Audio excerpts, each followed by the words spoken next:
नमस्कार। मैं हूं अशोक कुमार और आप देख रहे हैं जेडब्ल्यू न्यूज। जेडब्ल्यू न्यूज की इस झारखंड चौपाल की श्रृंखला में आज हम एक महत्वपूर्ण घटनाक्रम पर बात करेंगे।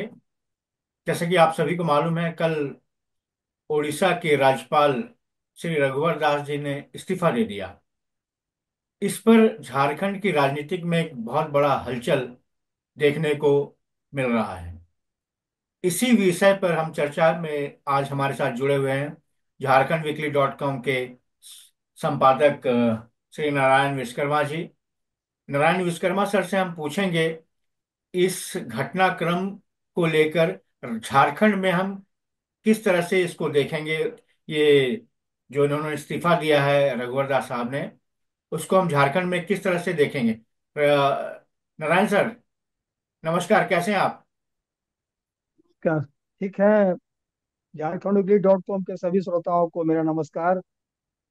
और ये विषय पर आपने मुझे बोलने के लिए, समझने के लिए, एक अनुभव साझा करने के लिए कहा है। तो मैं आपको बताऊं कि सच कहा जाए तो रघुवर दास को गवर्नर बनना ही नहीं था।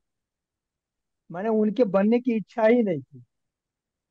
वो झारखंड की सक्रिय राजनीतिक सक्रियता से दूर नहीं होना चाहते, लेकिन उन्हें आनन फानन में घटनाक्रम तेजी से बदला और 18 अक्टूबर 2023 को उन्हें गवर्नर नियुक्त किया गया।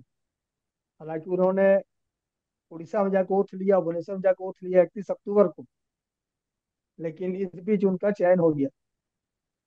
जब उनका चयन हुआ गवर्नर के रूप में, थोड़े से पीछे हम लोग जाएं, इसको देखें समझें, तो इनके जो भी वहां पर लोग समर्थक थे जमशेदपुर पूर्वी में, जमशेदपुर इलाके में, और जो इनके भाजपा संगठन में जो इनके गुट है, उन खेमे में भी हलचल मच गई थी कि आखिर क्या वजह है कि इन्हें झारखंड की राजनीति से दूर धकेला जा रहा है।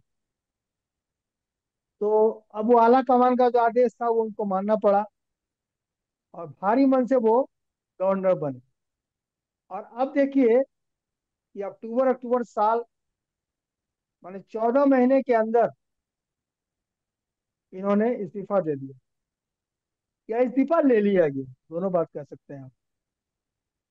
इस्तीफा देने के बाद स्वाभाविक था कि झारखंड की राजनीति में हलचल मचना था। बिल्कुल बिल्कुल। हलचल मची और इनके खेमे में तो खुशी की लहर है, ठीक है, हाँ। लेकिन जो विरोधी खेमा है जो भाजपा के अंदर में, उनमें खटबटाहट है, एक अकुलाहट है। अब क्या होगा? क्योंकि आलाकमान झारखंड भाजपा के जो संगठन है उसमें भी भारी फेरबदल करने की आशंका है। जो सूत्र हमारी जो सूत्र हमें कह रहे हैं या बता रहे हैं, तो ये अनुमान था। अब आप कहेंगे कि जो कुछ हुआ, इनकी पूर्णिमा दास इनकी बहू तो जीत गई। ये जितना ही यू टर्न है इनके झारखंड की राजनीति में दोबारा प्रवेश करना। क्योंकि देखिए, अर्जुन मुंडा, मीरा मुंडा अपनी पत्नी को नहीं जिता सके, ये पहला झटका। चंपई सोरेन खुद तो जीते, बेटे को नहीं नए जिता नए पाए। भाजपा में भी आए हैं, लेकिन बेटा को नहीं जिता नहीं पाए। जिता पाए। उधर गीता कोड़ा हार गई। हार गई, हाँ। तो कोल्हान की राजनीति में एकमात्र रघुवर दास ही जीता कहा जाए उसको ना। हम्म। पूर्णिमा नहीं जीती वहां, वो रघुवर दास की वहां जीत हुई है। सही। तो जब रघुवर दास की वहां जीत हुई, तो स्वाभाविक था कि भाई अगर वहां से हम लड़ते चुनाव तो हम भी जीत जाते। हम्म। अर्जुन मुंडा की पत्नी हार गई, हार जाती, लेकिन इसका मतलब है कि हम जीत जाते, तो हम पर निगाहें करम क्यों नहीं। हम्म। और आपको याद होगा चुनाव के दौरान भुवनेश्वर पहुंच गए थे हेमंता बिश्व शर्मा, असम के सीएम, जो झारखंड में जो बवाल करके गए हैं यहाँ से, तो हरवा के गए हैं बुरी तरह से बीजेपी को। वो वहां जाकर मिले, मान मनोबल हुआ, तो सारी बातें छनकर तो बात नहीं आ पाती है खबर में। हम्म। लेकिन बॉडी लैंग्वेज से, बातचीत से हम लोग समझ सकते हैं इस बात को। हम लोग को बहुत सारा उसी से समझना पड़ता है। तो बार बार ये कहा जा रहा था कि रघुवर दास जी गवर्नर बने रहेंगे, लेकिन इसी बीच मान मनोबल के बाद तय हुआ कि पूर्वी सिंहभूम, पूर्वी जमशेदपुर से सरयू राय को पश्चिम जमशेदपुर भेजा जाए। ये भी बात मान ली गई, आला कमान ने मान ली, और इन्हें सरयू राय को पश्चिम जमशेदपुर भेज दिया गया। बहुत दिन तक तो अड़े रहे सरयू राय के, नहीं हम पूर्वी जमशेदपुर से ही लड़ेंगे। तो ये आशंका थी कि रघुवर दास चुनाव लड़ेंगे। हम्म। लेकिन जैसे सरयू राय को मालूम चला कि उनकी बहू चुनाव लड़ रही है, और एक ड्रामा भी हुआ कि रघुवर दास जी, सॉरी माफ कीजिएगा, सरयू राय एक सार्वजनिक मंच पर बैठे हुए थे। उसी क्रम में पूर्णिमा दास गई, मंच पर चढ़ी, और सरयू राय का उन्होंने पांव छुआ, पांव छूकर आशीर्वाद दिया। ये काफी वायरल हुआ था। तो उनसे पूछा गया सवाल सरयू राय से कि आपने तो बोला भाई ये बहू है तो आशीर्वाद तो देना था। हाँ। तो यह आशीर्वाद ही राजनीतिक था। ये ये इस बात को सपाट शब्दों में हम कह सकते हैं कि आशीर्वाद भी राजनीतिक था। गिले शिकवे दूर करो, और एक संदेश जाए कि हम लोग सब कुछ भुला दिए। नारायण सर, एक एक टोकना चाहूंगा और आपको बीच में। ये घटनाक्रम से अर्जुन मुंडा, बाबूलाल मरांडी और चंपई सोरेन, इनका इनका क्या मतलब रोल रहेगा? मैं उस पर आ रहा हूँ, मैं उस पर आ रहा हूँ। पहले वो जो पृष्ठभूमि जो बनी, हाँ हाँ। चुनाव जीतने के बाद, सरयू राय के चुनाव जीतने के बाद, और पूर्णिमा दास ने चुनाव जीतने के बाद, और उधर अर्जुन मुंडा और उनका बेटा हारने के बाद, गीता कोड़ा के हारने के बाद, ये उसी समय भाजपा आला कमान को, और जमशेदपुर के ये भाजपा जो सांगठनिक ढांचा वहाँ का है, उनका प्रेशर था। उन्होंने कहा भी कि अगर रघुवर दास लड़ते तो वो भी जीत जाते, हम्म। तो रघुवर दास को टिकट क्यों दिया, उनको क्यों भेज दिया गया राजपाल बना के, ये बात वहां हुई। हम्म। अब आप कहेंगे कि क्या इसका इम्पैक्ट पड़ेगा? जाहिर है इम्पैक्ट पड़ेगा, क्योंकि हम अगर थोड़ा पीछे जाए, लोकसभा चुनाव, हम्म। लोकसभा चुनाव में ये कहा गया पहले, जो बाई इलेक्शन में जितने हुए, उसमें जो प्रदेश बतौर प्रदेश अध्यक्ष नए नए जो आए बीजेपी में दोबारा, बाबूलाल मरांडी, हम्म। वो को करामात नहीं दिखा सके। ठीक है भाई, सही। अभी बाई इलेक्शन हार गए। हम्म। खाली एक आंसू सुनीता चौधरी, चंद्रप्रकाश चौधरी की पत्नी ही जीत पाई बाई इलेक्शन में। हम्म। उसके बाद लोकसभा चुनाव आया है, 5 सीट गंवा दिए, पांचों आदिवासी सीट। हम्म। 3 जेएमएम के खाते में, और 2 कांग्रेस के खाते में। तो 14 12 में से और 2 सीट घट गई, 12 सीट, 3 सीट, 5 सीट, 2 सीट से 5 पर आ गया इंडिया गठबंधन। तो ये भी एक धक्का था। और दुखद ये स्थिति हो गई कि पांचों सीट आदिवासी सीट जो लोकसभा की थी, वो पांचों सीट से बीजेपी ठीक है। बेदखल हो गई। हम्म।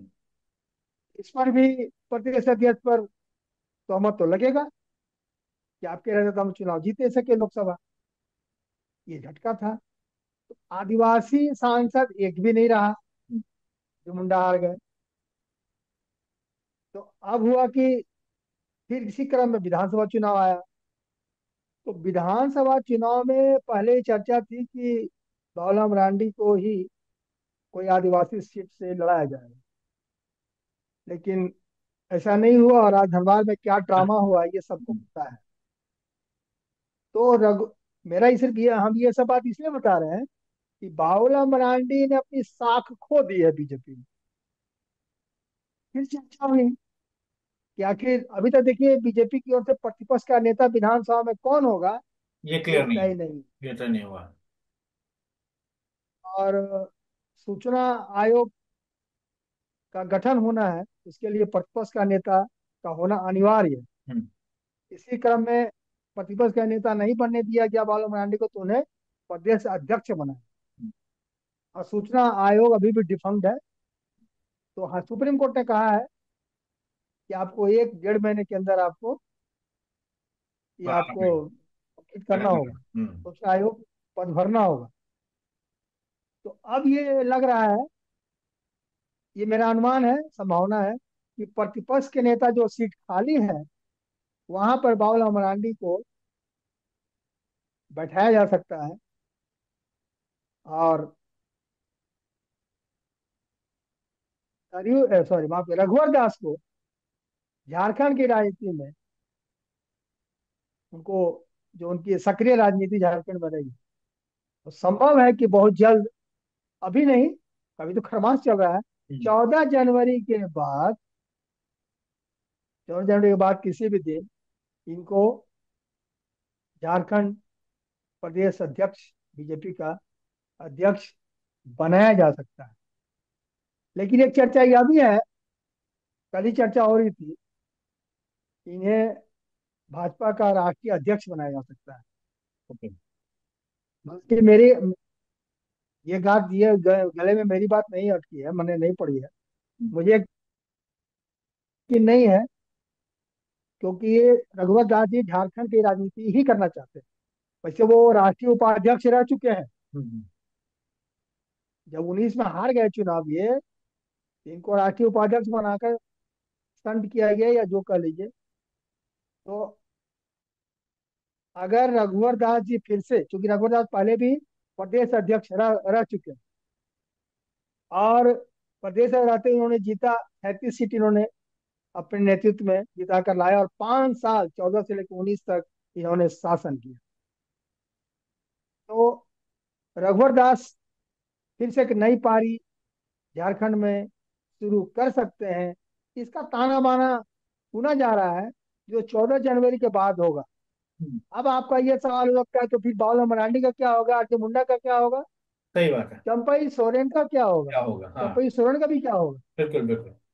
तो पहले बात करूं मैं चंपई सोरेन की।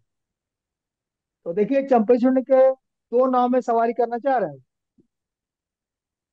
उनका आधा मन है जेएमएम में एमएम वापसी में का, आने का, हाँ। और आधा मन उधर है बीजेपी में। बीजेपी में।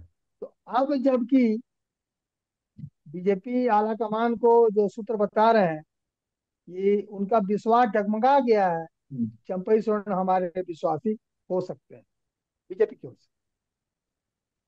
तो मैंने पहले भी कहा था आपसे कि चंपई सोरेन आज नहीं, कल नहीं, 10 दिन बाद, 20 दिन बाद, 2 महीने बाद उनकी घर वापस आएंगे। वापसी वापस आएंगे। हो सकती है। तो इसीलिए बीजेपी को विश्वास चंपई पर नहीं है, हम्म। तो जाहिर है कि उनका प्रतिपक्ष के नेता बनने का कोई अब आसार चांसेस नजर नहीं। नहीं आ रहा। नहीं, हाँ। और प्रदेश अध्यक्ष अगर प्रदेश अध्यक्ष अगर होते हैं बाबूलाल, माफ कीजिएगा, रघुवर दास, बिल्कुल बात। तो प्रतिपक्ष नेता के आदिवासी कॉम्बिनेशन बनाना होगा। हम्म। तो प्रदेश अध्यक्ष रघुवर दास और प्रतिपक्ष के नेता बाबूलाल हो सकते हैं, इसकी संभावना है। लेकिन अब मजे की बात यह है कि रघुवर दास पे जो इल्जामात थे, जो कोर्ट में मामले लंबित हैं उनके खिलाफ, आपने लिखा भी था एक साल उनका पहले। क्या होगा। आपने एक साल पहले लिखा भी था। इसका जी जो जी है जी। जिक्र किया था आपने। हाँ, हमने लिखा तो मुझे याद है, हेडिंग भी याद है। 19। केंद्रीय नेतृत्व ने राज्यपाल बनाकर रघुवर दास को कई मुश्किलों से उबारा। सही बात। ये मुश्किलों से उबारा से मतलब था ईडी की पूछताछ, हाँ। क्योंकि जब ईडी से पूछताछ हेमंत सोरेन की हुई थी, तो हेमंत सोरेन ने कहा, पूछा था सवाल ईडी से कि ये मामला कब से कब तक का है? बोला हाँ। 15 से 20 तक का। तो 15 से 20 तक का है, तो 14 से 19 तक तो सीएम रहे रघुवर दास। हाँ। हाँ। ये सवाल सिर्फ मुझसे ही क्यों। सही है, सही बात। तो इस पर ईडी संतोषजनक जवाब नहीं दे नहीं दे पाया पाई। था हेमंत सोरेन। ये मामला काफी वायरल भी हुआ था, काफी खबरें भी बनी थी इसको लेकर। तो टॉफी घोटाला, टी शर्ट घोटाला तो है ही, हम्म। और एसीबी से इसकी मंजूरी भी, अभियोजन की मंजूरी भी मिल गई है। लेकिन जब ये इनको हटाया गया था, तब ये लगा था कि अब झारखंड में बाबूलाल के लिए रास्ता साफ कर हाँ, दिया हाँ। गया है। और हाँ, साफ कर दिया गया है, अब यही सीएम बनेंगे, क्योंकि सीएम बोलने के लिए इनको लाया गया, जो उसको बताया गया था जो हम लोग को खबर मिली थी, जो भी हो, जो खबर तो खबर है, संभावना कि इन्हें अगर ये जीत जाते हैं तो इनको सीएम बनाया जाएगा, इसीलिए उनको गवर्नमेंट में हटाया गया। ये अभी कहा गया था हम्म। कि चूंकि इन पर चार्जेज है, ईडी से पूछताछ भी हो सकती है, कि क्यों नहीं इनको उड़ीसा का राजभवन भेज दिया जाए। हम्म। फिर ये बाध्यता नहीं होगी कि इससे ईडी पूछताछ कर सके, संवैधानिक बाध्यता नहीं, हम्म। इनसे ईडी जो है तो पूछताछ कर सके। सही। तो इसलिए इनको राष्ट्रपति बनाएगी। एक ये भी एंगल में हमने लिखा था कि एक ये भी एंगल था, क्योंकि रघुवर दास के खिलाफ झारखंड हाईकोर्ट में लंबित मुकदमे में भी शायद लंबित रह जाए हाँ। गवर्नर बने का। हम्म। ईडी की संभावित पूछताछ से भी उन्हें बच छुटकारा मिल गया जब छुटकारा उन्हें मिल गया। बनाया गया तो। हम्म। इस तरह केंद्रीय नेतृत्व ने एक रणनीति के तहत रघुवर दास को राज्यपाल बनाकर उन्हें कई मुश्किलों से उबार दिया। एक खास बात है कि झारखंड गठन के बाद, हाँ, ये खास बात हुई थी, इतिहास बना कि झारखंड से किसी राजनेता को राज्यपाल बनने का पहली बार गौरव प्राप्त हुआ। ये उनके नाम से जुड़ गया, रघुवर दास। दूसरा ये कहा गया कि अगर इन्हें हटाया गया है तो ईडी से बरी होगा। हम्म। तो फिर सवाल उठा कि सरयू राय का मेरहट का जो मामला चल रहा था उसका क्या होगा। उसका क्या होगा? सरयू राय ने बाकायदा मेरहट पर उन्होंने किताब लिख डाली। हम्म। ये हाईकोर्ट में मामला अभी भी लंबित है। तो अगर मान लीजिए मामला लंबित है हाईकोर्ट में, ईडी से पूछताछ ही बाकी है, तो ऐसा तो नहीं कि फिर हेमंत सोरेन दबाव बनाए। हम्म। एक दूसरा एंगल है, दूसरा को मैं बता रहा हूँ। ये प्रेशर पड़ सकता है कि जो भी मामले लंबित है उनकी सुनवाई शुरू हो, हम्म। ये संभावना है। तो इस पर अब भाजपा के अंदरूनी खाने में क्या रणनीति बनती है, ये तो हमको लगता है कि जब ये किसी पद पर जाएंगे, हम्म। और जाए या ना जाए, अब वो राज्यपाल नहीं रहे तो संवैधानिक बाध्यता भी खत्म हो खत्म गई। हो गई, हाँ। इनसे पूछताछ ईडी नहीं करेगी, या मामले इनके कोर्ट में जो लंबित है वो फिर से नहीं खोले जाएंगे। तो जो फाइलों पर धूल पड़ गई है, हो सकता है वो खुल फाइल फिर जाए। खुले। खुले, हाँ। और हाँ, और सत्ता पक्ष की ओर से ये दबाव बने हम्म। कि अब उनसे ये पूछताछ हो, क्योंकि ये मामला टी शर्ट घोटाला और टॉफी घोटाला मामला एसीबी में, हम्म। तो ये तो हो गया कानूनी प्रक्रिया जो इनसे पूछताछ हो। दूसरा मामला कि पत्थलगड़ी को लेकर रघुवर दास काफी बदनाम हुए। खूंटी में जो पत्थलगड़ी का मामला आया था, में आदिवासियों के बीच इनकी पैठ नहीं है। ये भी बड़ा कारण है। आदिवासी चेहरा आप प्रदेश अध्यक्ष नहीं बना पा सके, तो ये ओबीसी चेहरा है। तो सीएनटी एक्ट, एसपी एक्ट के मामले में छेड़छाड़ इन्होंने की थी। उसी समय भूमि अधिग्रहण मामले में भी सीएनटी एक्ट में छेड़छाड़ करने के बाद आदिवासी समाज उबल पड़ा था, हम्म। इनका काफी विरोध हुआ। ये इसका भी एक नतीजा रहा 2024 में। तो हो सकता है ये चुनाव लड़ते तो शायद इस कारण से हार भी जाते। हम्म। लेकिन लेकिन क्योंकि पूर्वी और पश्चिमी जमशेदपुर में शहरी इलाका है, काफी माइग्रेटेड लोग वहाँ बसे हुए हैं, आदिवासी संख्या वहाँ बहुत कम कम है। है। इसीलिए हाँ, इसीलिए ये संभावना संभावना ही व्यक्त कर सकते हैं, लेकिन वो जीत हार का पैमाना ये तय नहीं होता। लेकिन पूरे झारखंड में इनकी मान्यता हो जाएगी, खासकर आदिवासी क्षेत्र में जहाँ 28 सीट आदिवासियों की आदिवासी सीट जो है, उस पर ये कोई कमाल आगे दिखा सकते हैं। ये अभी कहना बिल्कुल बेवकूफी होगी, तो आगे देखा जाएगा क्या होगा। लेकिन फिलहाल 14 जनवरी के बाद क्या होता है इस पर सबकी निगाह टिकी रहेगी। फिर हम लोग बात करेंगे 14 जनवरी के बाद। तो हो सकता है उसके चलिए। पहले ही खुलासा हो जाए कि इन्हें क्या पद दिया जा रहा है। लेकिन कोर्ट के मामले, ईडी के मामले, ये तमाम बात पर सत्ता पक्ष भी अपनी ओर से पूरा प्रयास करेगा, करेगा। बिल्कुल बिल्कुल। इसमें कोई शक नहीं है। जी। चलिए। चलिए नारायण सर, आपका बहुत बहुत धन्यवाद इस जानकारी के लिए। आज की मीटिंग हम यही समाप्त करते हैं, और फिर इस जो घटनाक्रम भी को देख। अपडेट होगा इनके हाँ। बारे में, बिल्कुल बिल्कुल जो बिल्कुल। भी अपडेट होगा फिर हम लोग बात करेंगे बिल्कुल, आपस हम में। दोबारा जी। चर्चा में रखेंगे। चलिए इसी बात के साथ हम धन्यवाद। इस चर्चा को समाप्त करते हैं।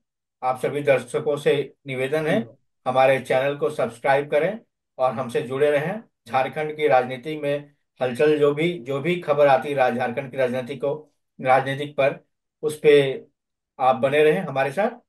नमस्कार, धन्यवाद।